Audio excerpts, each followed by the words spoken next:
Praise the lord. హల్లెలూయా. ప్రభువైన యేసుక్రీస్తు నామమునకే మహిమ కలుగును గాక. ఆమేన్. ప్రభునందు ప్రియమైన దేవుని బిడ్డలారా, ఈరోజు ఈ వాక్యాన్ని వీక్షిస్తున్న ప్రతి ఒక్కరికి ప్రభువైన యేసుక్రీస్తు నామములో శుభములు వందనాలు తెలియచేస్తూ ఉన్నాం. దేవుడు అందరిని దీవించి ఆశీర్వదించునుగాక. ఆమేన్. హల్లెలూయా. ప్రకటన గ్రంథంలో ఉన్నటువంటి 7 సంఘాలను మనం ధ్యానం చేస్తూ ఉన్నాం. ఇంతవరకు 2 సంఘాల గురించి మనం ధ్యానం చేశాం. ఈ రోజున 3వ సంఘమైన పెర్గము సంఘాన్ని గురించి మనం ధ్యానం చేద్దాం. ఆసియాలో ఉన్నటువంటి 7 సంఘాలకు దేవుడు యోహాను ద్వారా ఈ ఉత్తరాలను రాసి పంపించినట్లుగా మనం చూస్తూ ఉన్నాం. ఈరోజు పెర్గమ సంఘము గురించి మనం చదువుకుందాం. ప్రకటన గ్రంథం 2వ అధ్యాయం 12వ వచనం నుండి 17వ వచనం వరకు మనం చదువుకుందాం. పెర్గములో ఉన్న సంఘపు దూతకు ఇలాగు రాయము: వాడి అయిన 2 అంచులు గల ఖడ్గము గలవాడు చెప్పు సంగతులేవనగా, సాతాను సింహాసనమున స్థలములో నీవు కాపుర ఉన్నావని నేనెరుగుదును. మరియు సాతాను కాపురమున్న స్థలములో నాయందు విశ్వాసివై ఉండి నన్ను గూర్చి సాక్షి అయిన అంతిపై అనువాడు మీ మధ్యను చంపబడిన దినములలో నీవు నా నామము గట్టిగా చేపట్టి నా యందలి విశ్వాసమును విసర్జింపలేదని నేనెరుగుదును. అయినను నేను నీ మీద కొన్ని తప్పిదములు మోపవలసి ఉన్నది. అవేవనగా, విగ్రహములకు బలి ఇచ్చిన వాటిని తినునట్లును, జారత్వము చేయనట్లును, ఇశ్రాయేలీయులకు ఉరియొడ్డుమని బాలాకునకు నేర్పిన బిలాము బోధను అనుసరించువారు నీలో ఉన్నారు. అటువలనే నికోలాయితుల బోధ అనుసరించువారును నీలో ఉన్నారు. కావున మారు మనసు పొందుము. లేని ఎడల నేను నీ యొద్దకు త్వరగా వచ్చి నా నోట నుండి వచ్చు ఖడ్గము చేత వీరితో యుద్ధము చేసేదను. సంఘములతో ఆత్మ చెప్పుచున్న మాట చెవిగలవాడు వినుగాక. జయించువానికి మరుగైయున్న మన్నాను భుజింపనిత్తును, మరియు అతనికి తెల్లరాతినిత్తును. ఆ రాతి మీద చెక్కబడిన ఒక క్రొత్త పేరుండును. పొందిన వానికే గాని అది మరి ఎవనికిని తెలియదు. ఆమేన్. ప్రభునందు ప్రియా దేవుని బిడ్డలారా, ప్రతి సంఘములో 7 విషయాలు మనం చూస్తూ ఉన్నాం. ఈ పెర్గము సంఘములో కూడా 7 విషయాలు మనం తెలుసుకుందాం.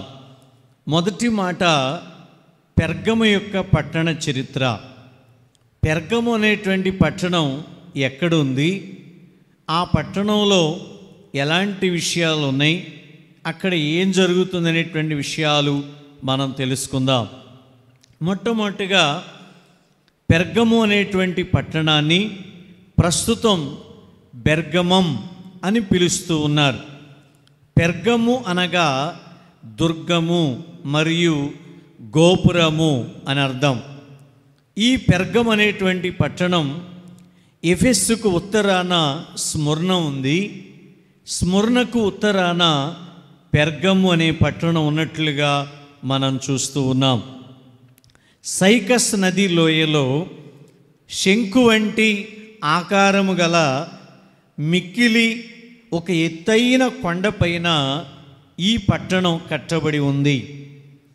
పెర్గము అనేటువంటి పట్టణం విగ్రహారాధనకు ముఖ్య స్థానముగా మారిపోయింది. ఎందుకంటే పెర్గం అనేటువంటి పట్టణంలో గ్రీకు దేవతలైన ద్యుపతి, ఎథెనై అనేటువంటి దేవతలకు అక్కడ గొప్ప ఆలయాలు కట్టబడి ఉన్నట్లుగా మనం చూస్తూ ఉన్నాం. ఈ పట్టణంలో జూయస్ అనే దేవుణ్ణి పూజిస్తూ ఉండేవారు. అంతేకాదు ఈ పట్టణంలో జంతు చర్మాల మీద వ్రాయటం అనేటువంటిది, పుస్తకపు చుట్టలు తయారు చేయటం అనేది మొట్టమొదటిసారిగా ఈ పెర్గము అనే పట్టణంలో ప్రారంభించినట్లుగా మనం చూస్తూ ఉన్నాం. అందుకనే ఈ పట్టణంలో పెద్ద లైబ్రరీ ఒకటి కట్టబడి ఉంది. దీనిలో సుమారుగా 2 లక్షల పుస్తకపు చుట్టలు ఉన్నట్లుగా చరిత్రలో మనం చూస్తూ ఉన్నాం. అలాగే ఈ పెర్గము అనేటువంటి ఈ పట్టణం సాతాను సింహాసనమున్న స్థలమని, సాతాను సింహాసనం ఉన్న పట్టణం అని పేరు కూడా ఉన్నట్లుగా మనం చూస్తూ ఉన్నాం. ఈ పెర్గము అనే పట్టణంలో 3 రకాల ఆరాధనలు జరుగుతూ ఉండేవి. ఒకటి సర్పము ఆరాధన. సర్పము సాతాను గుర్తుగా ఉంది. 2 రోమా చక్రవర్తి అయిన కైసరు చక్రవర్తి ఆరాధన జరుగుతూ ఉండేది. 3వది బాబేలు దేవాలయపు ఆరాధన జరుగుతూ ఉండేది. ఇలా 3 రకాల ఆరాధనలు ఈ పట్టణంలో ఉన్నట్లుగా మనం చూస్తూ ఉన్నాం. ఇది పెర్గము పట్టణం యొక్క చరిత్ర. రెండో అంశం ఏంటంటే, పెర్గములో ఆ యొక్క పట్టణంలో సంఘం ఎలా స్థాపించబడింది, ఎవరు ఆ పట్టణానికి సువార్త చెప్పారు, ఎవరి ద్వారా ఆ పట్టణంలో సంఘం స్థాపించబడిందో మనం తెలుసుకుందాం. చూడండి, పౌలు గారు ఆయన 3వ మిషనరీ ప్రయాణంలో ఎఫెసు అనే పట్టణానికి వచ్చాడు. అక్కడ తురను అనేటువంటి ఒక పాఠశాలలో 3 సంవత్సరాలు ఉండి అనేక మందికి దేవుని వాక్యాన్ని బోధించినట్లు మనం చూస్తున్నాం. యూదులేమి, గ్రీసు దేశస్థులేమి, ఆసియా ప్రాంతంలో ఉన్నటువంటి ఆ చుట్టుప్రక్కల ఉన్నటువంటి అనేక మంది ప్రజలు ఎఫెసు పట్టణానికి వచ్చి పౌలు గారు చెప్పిన వాక్యం విని అనేక మంది అనేక చోట్లకి వెళ్ళి సంఘాలు కట్టినట్లుగా, సువార్త ప్రకటించినట్లుగా వాక్యంలో మనం చూస్తున్నాం. అలాగే పెర్గము అనేటువంటి ఈ పట్టణంలో కూడా పౌలు గారి దగ్గర వాక్యం నేర్చుకున్న వారిలో ఎవరో ఒకరు ఈ పట్టణానికి వచ్చారని, సువార్త ప్రకటించారని, సంఘం స్థాపించబడిందని ఈ యొక్క చరిత్ర మనకు తెలియచేస్తుంది. వారి పేర్లైతే వ్రాయబడలేదు, కానీ పెర్గములో కూడా సువార్త వచ్చింది, సంఘం ఉన్నట్లుగా మనం చూస్తూ ఉన్నాం. అలాగే 3వ లక్షణం లేక 3వ అంశాన్ని మనం చూస్తే ప్రభు యొక్క లక్షణాలు. ఈ పెర్గము అనే పట్టణానికి యేసు ప్రభు ఎవరో, ఎలాంటి వాడో పరిచయం చేసుకుంటున్నాడు. దేవుని వాక్యంలో మనం చూస్తే, వాడి అయిన 2 అంచులు గల ఖడ్గము గలవాడు. మన ప్రభు ఎలాంటి వాడు? వాడి అయిన 2 అంచులు గల ఖడ్గము గలవాడు. వాడి అయిన 2 అంచులు గల ఖడ్గం అంటే దేవుని వాక్యమే. హెబ్రీ పత్రిక 4వ అధ్యాయం 12వ వచనంలో ఏమని రాస్తుందంటే, దేవుని వాక్యము సజీవమై బలము గలదై 2 అంచులు గల ఎటువంటి ఖడ్గము కంటేను వాడిగా ఉండి ప్రాణాత్మలను, కీళ్లను, మూలుగును విభజించునంత మట్టుకు దూరుచు హృదయం యొక్క తలంపులను, ఆలోచనలను శోధించుచున్నది. ప్రియమైన దేవుని బిడ్డలారా, వాడి అయిన 2 అంచులు గల ఖడ్గం అంటే దేవుని వాక్యమే. వాక్యం అంటే ఎవరు? యేసు ప్రభువే. కనుక మన ప్రభు ఎలాంటి వాడు? ఆయన సజీవుడు. నీ కొరకు, నా కొరకు, లోకములో ఉన్న ప్రజలందరి పాపాల కొరకు ఆయన అనేక శ్రమలు పొంది, ఆయన సిలువలో మన కొరకు రక్తం కార్చి, ప్రాణం అర్పించి, మరణాన్ని జయించి సజీవుడిగా తిరిగి లేచాడు. కనుక మన ప్రభు ఎవరంటే ఆయన సజీవుడు. ఆయన ఎవరు అంటే బలము కలిగిన వాడు. మన ప్రభు బలహీనుడు కాదు, ఆయన బలవంతుడు. దేవుని యొక్క వాక్యంలో మనం చూస్తున్నాం, 2 అంచులు గల ఖడ్గం అంటే అధికారానికి సూచన. ఎందుకు యేసు ప్రభు పెర్గము పట్టణానికి నేను రెండంచుల గల ఖడ్గము గలవాడిని పరిచయం చేస్తున్నాను తెలుసా? పెర్గం పట్టణం ఎలాంటిది? సాతాను సింహాసనమున స్థలం. అందుకే ప్రభు అంటున్నాడు, ఇదిగో నేను ఎవరినో తెలుసా? నేను వాడి అయిన రెండంచులు గల ఖడ్గము గలవాడను, పదును కలిగిన వాడను, అధికారం కలిగిన వాడను, సమస్తము నా చేతిలో ఉంది. నేనే ఈ పట్టణానికి అధికారిని. ఈ పట్టణానికే కాదు, ప్రపంచం మీద నాకు అధికారం ఉందని ప్రభు సెలవిస్తున్నాడు. దేవునికి స్తోత్రం చేద్దాం. హల్లెలూయా. తరువాత 4వ అంశాన్ని మనం చూద్దాం. పెర్గము పట్టణంలో యేసు ప్రభు మరి ఆ యొక్క పట్టణాన్ని ఎలా గుర్తించాడు, వారిని ఏ విధంగా మెచ్చుకున్నాడు, వారిలో ఎలాంటి మంచి లక్షణాలు ఉన్నాయో మనం తెలుసుకుందాం. అసలు పెర్గము పట్టణం ఎలాంటిది అంటే సాతాను సింహాసనం ఉన్న స్థలము. ప్రభు అంటున్నారు, సాతాను సింహాసనం ఉన్న స్థలములో నీవున్నావని నేను ఎరుగుదును. చూడండి, దేవుడు ఏమంటున్నాడు? పెర్గము పట్టణం ఎక్కడుంది? పెర్గములో ఉన్న సంఘం ఎక్కడుంది?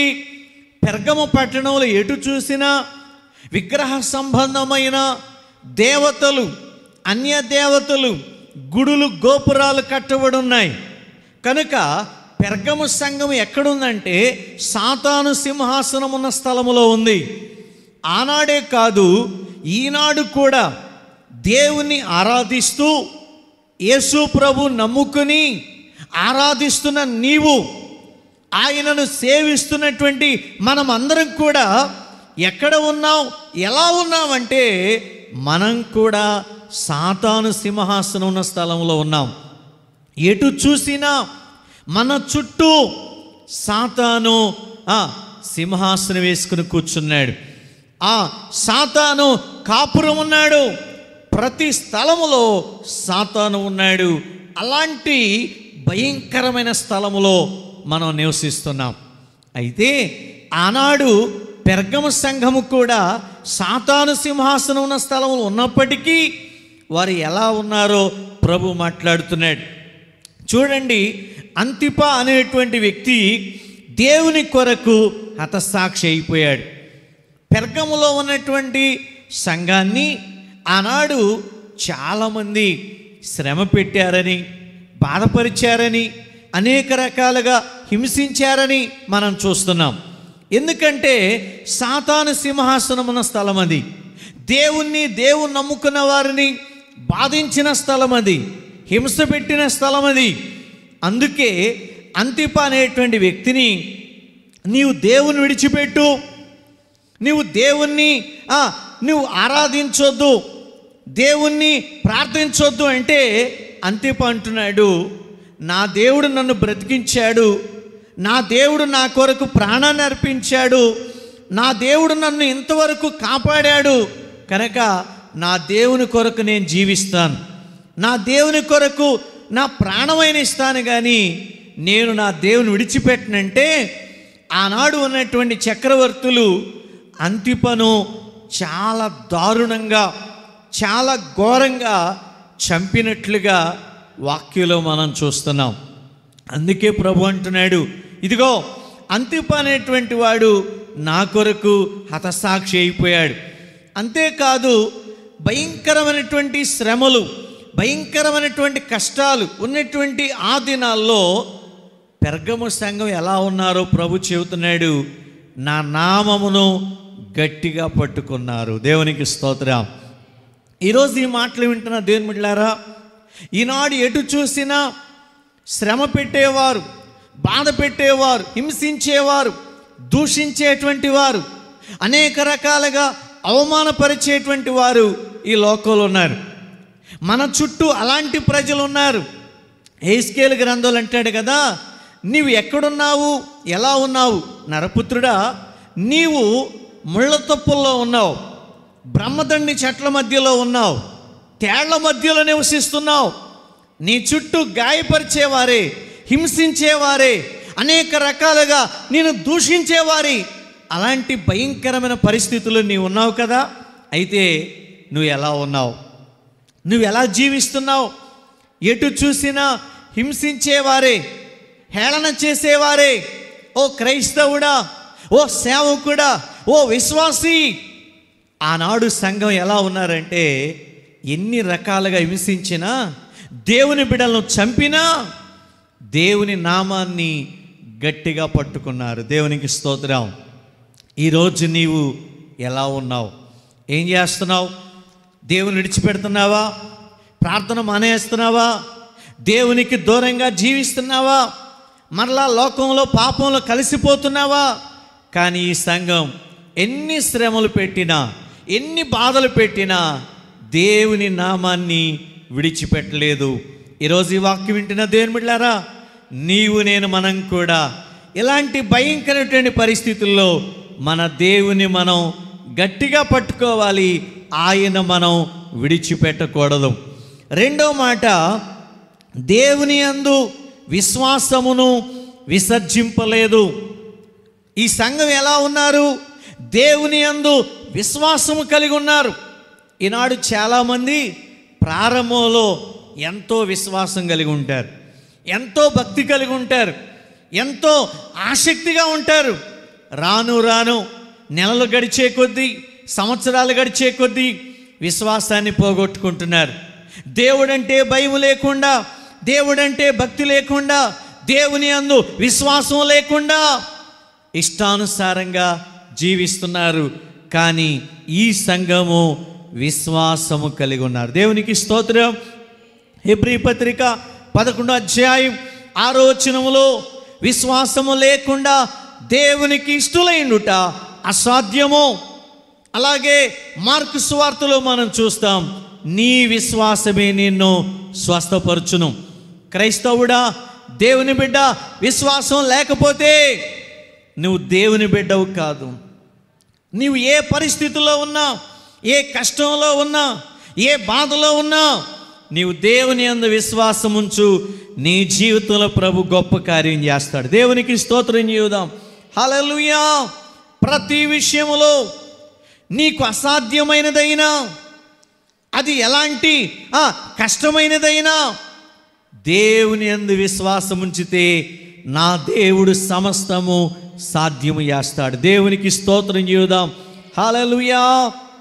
కనుక పెర్గము సంఘం దేవుని నామాన్ని గట్టిగా పట్టుకున్నారు, దేవుని యందు విశ్వాసము కలిగి ఉన్నారు. నెక్స్ట్ 5వ అంశాన్ని చూస్తే, ఈ సంఘములో కూడా కొన్ని తప్పులు, లోపాలు ఉన్నట్లుగా మనం చూస్తున్నాం. ప్రభు పెర్గము సంఘాన్ని చూసినప్పుడు కొన్ని లోపాలు కనిపించాయంట. ఏంటి ఆ లోపాలు చూద్దాం. చూడండి, మొదటి మాట, విగ్రహములకు బలి ఇచ్చిన వాటిని తింటున్నారు.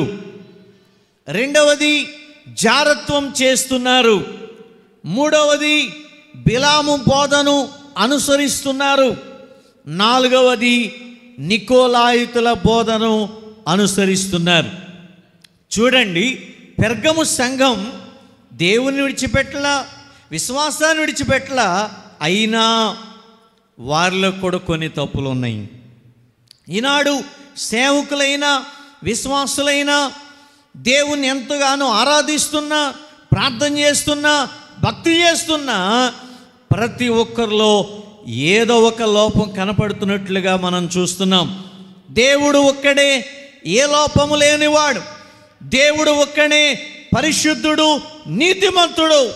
కానీ ఈ లోకంలో ప్రతి వ్యక్తి కూడా ఏదో ఒక లోపాన్ని, దోషాన్ని కలిగి ఉంటున్నాడు. ఈ పెర్గము సంఘము కూడా విగ్రహాలకు బలి ఇచ్చిన వాటిని తింటున్నారు. బాప్తిజం పొందినప్పుడు, రక్షణ పొందినప్పుడు దేవుని సన్నిధిలో ప్రమాణం చేశాం, దేవుని యొక్క వాక్యాన్ని మనం విన్నాం, తెలుసుకున్నాం. దేవుడు అంటున్నాడు, విగ్రహములకు బలి ఇచ్చిన వాటిని మీరు ముట్టకూడదు, తినకూడదు. ప్రియా దేవుని బిడ్డలారా, ఈనాడు లోకంలో, సంఘాల్లో రకరకాల దుర్బోధలు చేసినాయి. ఏదైనా తినొచ్చు, ఎక్కడికైనా వెళ్ళొచ్చు, ఏమైనా చేయొచ్చు, పర్వాలేదులేని అనేక రకాల దుర్బోధలు బోధిస్తూ ఉన్నారు.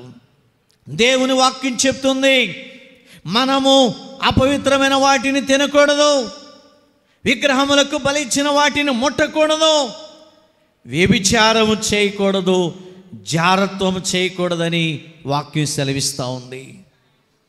విగ్రహములను బలిచ్చిన వాటిని తినేవారు, జారత్వం చేసేవారు దేవుని రాజ్యానికి వారసులు కారు.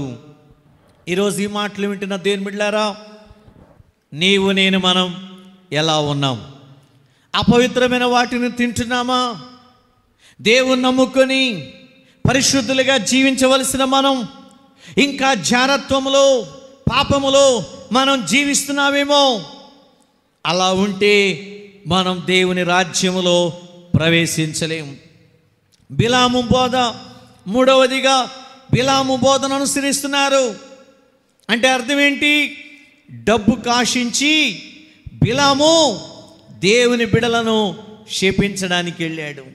ఈనాడు చాలామంది సేవకులు, ఈనాడు చాలామంది విశ్వాసులు డబ్బుకు అమ్ముడుపోతూ ఉన్నారు, డబ్బును ఆశిస్తూ ఉన్నారు. ఏమండి, దేవుని యొక్క వాక్యాన్ని ఎరిగినటువంటి వారు, దేవుని వాక్యాన్ని తెలుసుకున్నటువంటి వారు డబ్బుకు లోనవ్వకూడదు, డబ్బును ఆశించకూడదు. దేవుడిచ్చిన వాటితో తృప్తి పడుతూ సంతోషించాలి, కానీ దేవుని వాక్యాన్ని, దేవుని సత్యాన్ని డబ్బుకు అమ్ముకోకూడదు. ఈనాడు చాలామంది ధనమును ఆశించి పాడైపోతూ ఉన్నారు, చెడిపోతూ ఉన్నారు. ప్రియా దేవుని బిడ్డలారా, ధనాపేక్ష సమస్తమైన కీడులకు మూలమని, ధనమును ఆశించిన వారు చెడిపోతున్నారని, విశ్వాసము నుండి తొలగిపోతున్నారని పౌలు గారు తిమోతికి రాస్తున్నాడు. ఈనాడు నీవు ఎలా ఉంటున్నావు? ఏ విధంగా జీవిస్తున్నావు? బిలాము బోధ అంటే డబ్బుకు ఆశించి జీవించడం. తరువాత నికోలాయితుల బోధ. ఈ నికోలాయితు ఎవడు? ఒకప్పుడు నికోలస్ అనే పేరు కలిగిన వాడు. ఇతడు ఆదిమ సంఘములో 7 సంఘ పెద్దల్లో ఒకడిగా ఉన్నాడు. ఒకప్పుడు ఎంతో పవిత్రంగా ఉన్నాడు, దేవుని వాక్యాన్ని అనుసరించి జీవించాడు. రాను రాను రాను దేవుని వాక్యానికి వ్యతిరేకమైన బోధను తీసుకొచ్చాడు, దేవుని వాక్యానికి వ్యతిరేకమైన పద్ధతులను తీసుకొచ్చాడు. సంఘాన్ని చెడగొడుతున్నాడు, సంఘాన్ని పాడు చేస్తున్నాడు. అందుకే వాక్యం అంటుంది, నికోలైతుల బోధన మీరు అనుసరించొద్దు. పెర్గము సంఘములో ఈ 4 లోపాలను ప్రభు ఎత్తి చూపిస్తున్నాడు. ఈరోజు ఈ మాటలు వింటున్న దేవుని బిడ్డలారా, నీలో ఏ లోపం ఉంది? ఇంకా నీలో ఏ దోషం ఉంది? నీవు ఇంకా దేన్ని విడిచిపెట్టకుండా జీవిస్తున్నావు? పెర్గమ సంఘములో ఉన్న లోపాలను పట్టుకున్న దేవుడు, ఎత్తి చూపిన దేవుడు, ఈరోజు నీలో ఉన్న లోపాలను కూడా ప్రభు చూస్తున్నాడు. మనలో ఉన్న లోపాలు మనుషులకు తెలియకపోవచ్చేమో, కానీ ఇదిగో మన దేవుడు సమస్తము చూస్తున్న గొప్ప దేవుడు. దేవునికి స్తోత్రం. ఈరోజు మనలో ఉన్న లోపాలను విడిచిపెడదాం. నెక్స్ట్ 6వ విషయాన్ని మనం చూస్తే ప్రభు అంటున్నారు, హెచ్చరిక చేస్తున్నాడు, మారు మనసు పొందు. ఓ పెర్గము సంఘమా, మారు మనసు పొందు. మారు మనసు పొందకపోతే ఇదిగో నా నోట నుండి వచ్చి ఖడ్గము చేత నేను యుద్ధము చేస్తాను. ఈరోజు నీతో, నాతో, మనతో కూడా ప్రభు సెలవిస్తున్నాడు. రక్షణ పొంది, బాప్తిజం పొంది, దేవుని వాక్యం వింటూ సంఘానికి వస్తూ కూడా అనేక లోపాలు కలిగి జీవిస్తే నీవు దేవుని రాజ్యం చేరవు. మరొకసారి ప్రభు అవకాశం ఇస్తున్నాడు, మరొకసారి నేను హెచ్చరిస్తున్నాడు. ఇప్పుడైనా నీవు మారు మనసు పొందు, మనసు మార్చుకో, జీవితాన్ని మార్చుకో, బ్రతుకును మార్చుకో, నీ క్రియలను సరి చేసుకో. మారు మనసు పొందితే నీవు దేవుని రాజ్యాన్ని చేరతావు. మారు మనసు పొందకపోతే ఇదిగో ఆయన చేతిలో ఖడ్గం ఉంది, తన ఖడ్గము చేత ఆయన యుద్ధం చేస్తాడు, సంహరిస్తాడు. ఈరోజు ఈ మాటలు వింటున్న దేవుని బిడ్డలారా, ఇప్పుడైనా నీవు నేను మనము మారు మనసు కలిగి జీవించాలి. చివరిగా 7వ అంశం ఏంటంటే వాగ్దానం. ఈ పెర్గము సంఘానికి దేవుడు ఎలాంటి వాగ్దానం ఇస్తున్నాడో మనం చూద్దాం. జయించిన వానికి మరుగై ఉన్న మన్నాను భుజింపనిత్తును. జయించాలి. ఏం జయించాలి? సేవకుడు, విశ్వాసి ప్రతిరోజు జయించాలి, ప్రతి క్షణము జయించాలి.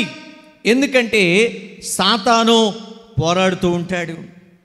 నిన్ను పాపంలో పడేయాలని, లోక ఆశల్లో పడేయాలని, దేవునికి దూరం చేయాలని, ప్రార్థన చేయకుండా, దేవుని సన్నిధికి రాకుండా, దేవుని మార్గంలో జీవించకుండా, పరలోకానికి వెళ్ళనీయకుండా నిన్ను పాడు చేయాలని సాతాను ప్రయత్నిస్తున్నాడు. వాక్యం అంటుంది, జయించు. నీవు ప్రతిదాన్ని జయించాలి, ప్రతి విషయాన్ని జయించాలి, ప్రతిరోజు జయించాలి, చచ్చే వరకు జయించాలి. స్తోత్రం చేద్దాం. ఈరోజు జయించాను, పర్వాలేదులే, నాకేంట్లే అనుకోవద్దు. రేపు కూడా జయించాలి, తరువాత కూడా జయించాలి. ఎల్లప్పుడూ మనము సాతానును, లోకాన్ని జయించాల్సిందే. ప్రభు అంటున్నాడు, జయించిన వానికి మరుగయున్న మన్నాను భుజింపనిస్తును. అంటే అర్థం ఏంటి? ఈ లోకములో ఉన్న విగ్రహాలకు సంబంధించిన వాటిని, వ్యర్థమైన వాటిని, అపవిత్రమైన వాటిని తినకుండా నిన్ను నీవు కాపాడుకుంటే, నిన్ను నీవు జయించుకుంటే, దేవుడు అంటున్నాడు, మన్నానిస్తాను, మన్నానిస్తాను. చాలామంది యేసయ్య నమ్ముకున్న వాళ్ళు, ప్రభు నమ్ముకున్న వాళ్ళు వెళ్ళిపోతున్నారు. ఎక్కడ పడితే అక్కడ తినేస్తూ ఉన్నారు, ఎక్కడ పడితే అక్కడ పరుగులెత్తా ఉన్నారు. దేవుడు అంటున్నాడు, వ్యర్థమైన వాటిని తింటే దేవుడిచ్చే మంచి వాటిని పోగొట్టుకుంటావు. దేవుని కోసం వ్యర్థమైన వాటిని విడిచిపెడితే దేవుడు నీకు శ్రేష్టమైన మంచి భోజనం పెడతాడంట. స్తోత్రం చేద్దాం, గట్టిగా చేద్దాం హల్లెలూయా. ఏ భోజనం అంట? మన్నా ఇస్తాడండి. మన్నా అంటే ఏంటి? ఆనాడు ఇజ్రాయేలు ప్రజల అరణ్యంలో 40 సంవత్సరాలు తిన్నారు. మన్నా అంటే ఏంటి? దేవదూతలు తినే ఆహారం. ప్రియా దేవుని బిడ్డలారా, దేవుని కొరకు ఈ లోకంలో ఉన్న వాటిని, వ్యర్థమైన వాటిని తినకుండా ఉంటే దేవుడు దేవదూతలు తినే ఆహారంతో ఆయన మనల్ని పోషించే దేవుడై ఉన్నాడు. రెండవ మాట అంటున్నాడు, తెల్లరాతినిస్తున్నాం. తెల్లరాతినిస్తానంటున్నాడు. తెల్లరాయి అనగా నిర్దోషి, ఏ దోషము లేనివాడు, ఏ తప్పు లేనివాడని ఆయన మనకు తీర్పు తీరుస్తాడట. మూడవదిగా చూస్తే క్రొత్త పేరిస్తానంటున్నాడు. క్రొత్త పేరిస్తానంటున్నాడు. ఏమండి, పెర్గము సంఘం లోకముతో రాజీ పడిపోయింది. పేరు కోసం లోకంలో ఉన్న వాటిని కలిసి జీవించింది. ఈనాడు చాలామంది మనుషుల మెప్పు కోసం, గొప్పల కోసం, ఏమండి పేరు కోసం రాజీ పడిపోయి దేవుణ్ణి విడిచిపెడతా ఉన్నారు, వాక్యాన్ని విడిచిపెడుతున్నారు. ప్రభు అంటున్నాడు, నా కొరకు ఈ లోకంలో పేరు వద్దనుకుంటే పరలోకంలో నిత్యము ఉండే పేరిస్తానంటున్నాడు ఆయన. చప్పట్లు కూడా దేవుని స్తోత్రం చేద్దాం, గట్టిగా చేద్దాం హల్లెలూయా. చాలామంది ఈ లోకంలో పేరు కోసమే ప్రాకులాడుతున్నారు, ప్రయాసపడుతున్నారు. దేనికోసం పరుగులెత్తున్నావు? ఈ లోకంలో పేరు కావాలా? తరతరాలు యుగాలు పరలోకంలో శాశ్వతంగా ఉండే దేవుడిచ్చే పేరు కావాలా? ఈరోజు ఒక ప్రశ్న, ఈ లోకంలో పేరు కావాలంటే పరలోకంలో స్థానాన్ని పోగొట్టుకుంటావు. అయ్యా, ఈ లోకంలో గొప్పలు నాకొద్దు, ఈ లోకంలో పేరు నాకొద్దు, ఈ లోక జీవితం నాకొద్దు, దేవుడు కావాలి, పరలోకం కావాలంటే నీవు కూడా జయిస్తే, దేవుని కొరకు నిలబడితే పరలోకంలో మంచి పేరిస్తాడు, క్రొత్త పేరిస్తాడు. ఈ యొక్క వాగ్దానాలన్నీ మన జీవితాల్లో కూడా ప్రభు అనుగ్రహిస్తాడు. ఈరోజు ఈ మాటలు వింటున్న దేవుని బిడ్డలారా, పెర్గము సంఘంలో అనేక విషయాలు మనం చూసాం. ఈరోజు ఈ విషయాలు ప్రభు నీతో నాతో మనతో కూడా మాట్లాడుతున్నాడు. ఈరోజు మనలో ఉన్న లోపాలేంటో విడిచిపెడదాం, వదిలేద్దాం. దేవుని సన్నిధిలో ఒక మంచి తీర్మానం చేసుకుందాం. దేవుడిచ్చిన వాగ్దానాన్ని స్వతంత్రించుకుందాం. ఆ తండ్రి ఇచ్చే ఆ రాజ్యాన్ని, ఆ యొక్క మన్నాను, ఆ క్రొత్త పేరును మనమందరం సంపాదించుకుందాం. దేవుడి మాటలు దీవించునుగాక. ఆమేన్.